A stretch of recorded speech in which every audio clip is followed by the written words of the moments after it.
Good morning, friends. I hope you're having a great day out there in your gardens. Well, we're about to break ground on a brand new cut flower garden. Can you guess what cut flower we're going to be planting? I'll hold here for you. Okay, if you guessed a formal rose cutting garden, you are correct. I cannot wait to get tons of boxwoods in the ground and create formal raised beds with boxwoods and then fill them up with really tall roses for cutting. But here's the big disclaimer. Well, I guess I should say confession. The next portion of the video that you're about to see was filmed almost 2 weeks ago. And that's because while I was digging in the area where we're going to plant these boxwoods, I pulled out a ginormous root. I ended up hooking my mic cord on that root, and when I went to throw the root into the compost pile, I threw my mic with it. Well, you can imagine how hard I searched for this really expensive microphone in the compost pile, and it is nowhere to be found. It's about this small. I don't know if I'll ever find it. Maybe 5 years from now we'll find it when we're covering our tulip bulbs with more compost.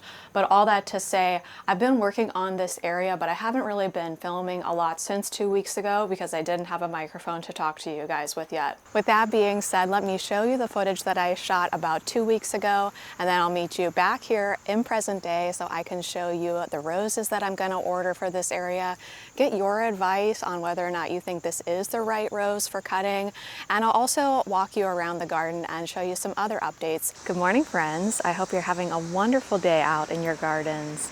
Today we're going to be working on a new formal rose cutting garden.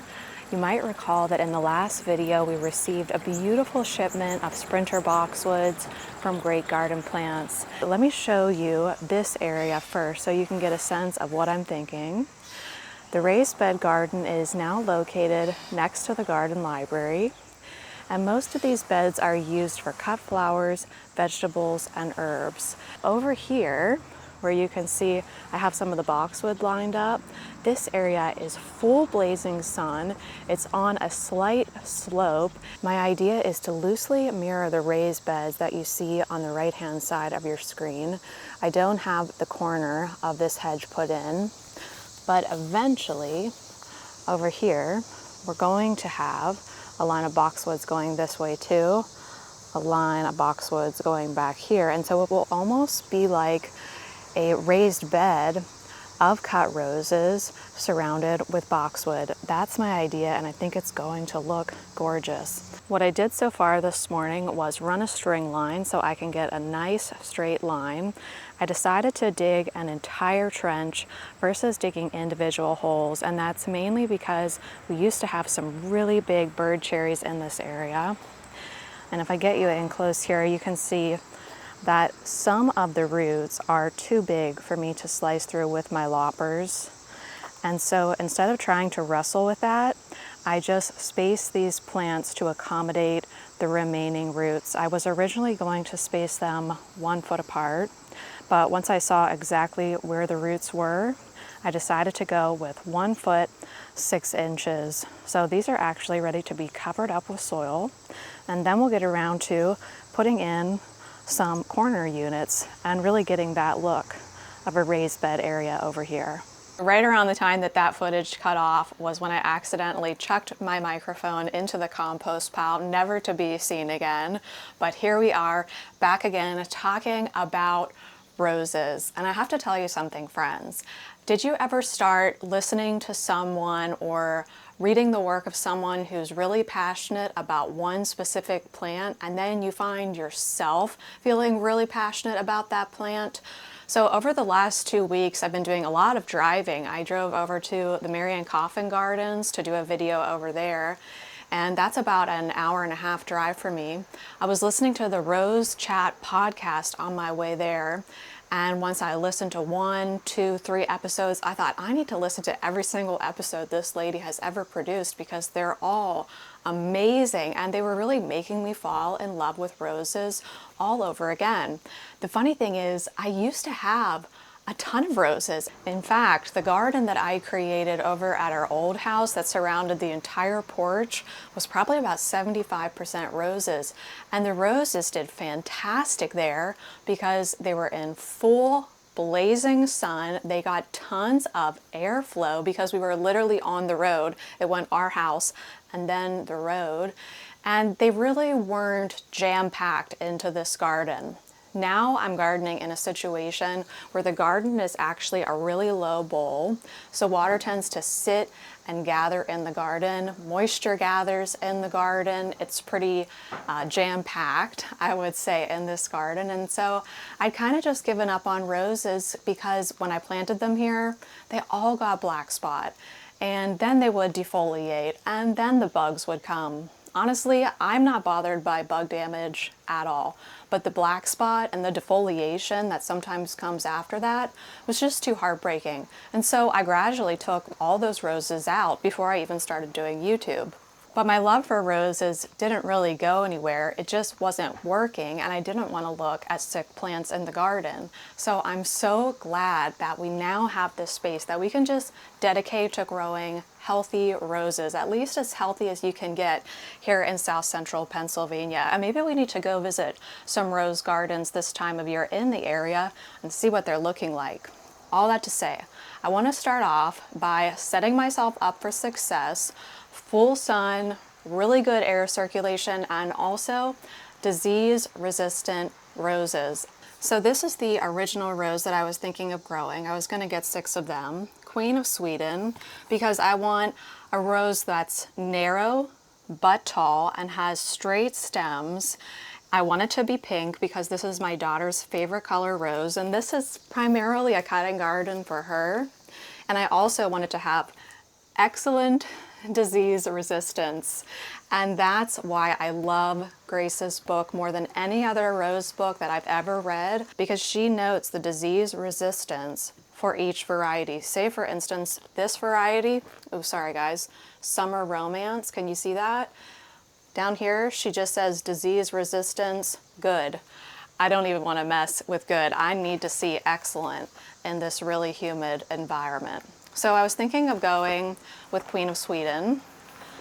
Then I thought maybe I'll go with this one, but then I saw one that my eyes loved, but my heart loved even more. Perhaps you can relate.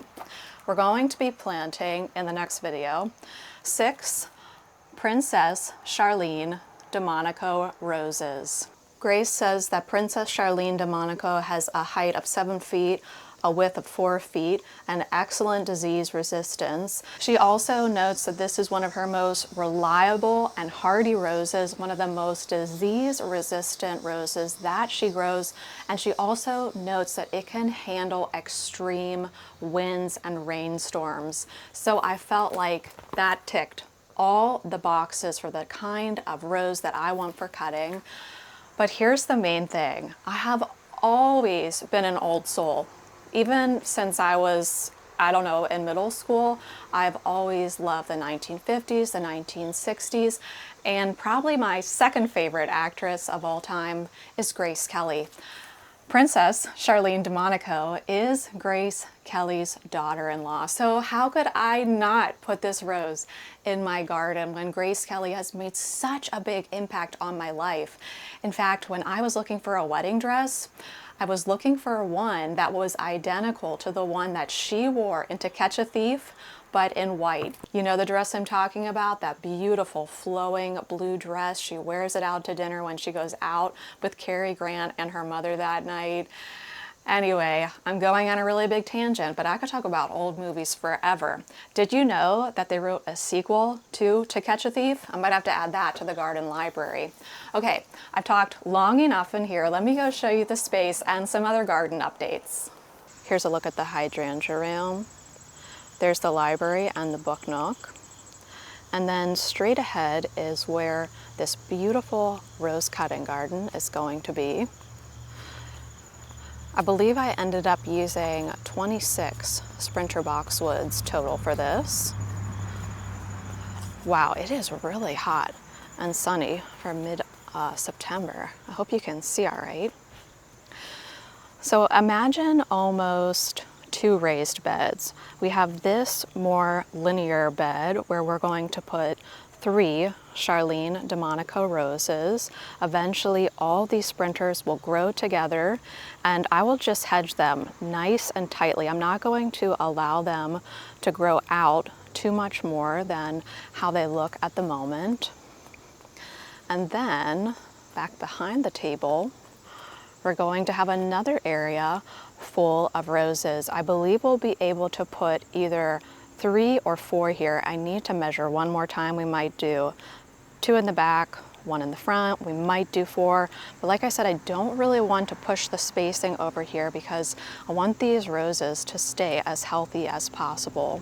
My thought here is to take the raised bed garden and to make it a cutting garden. I mean, it really already is a cutting garden. This year we went a little more potager with this area.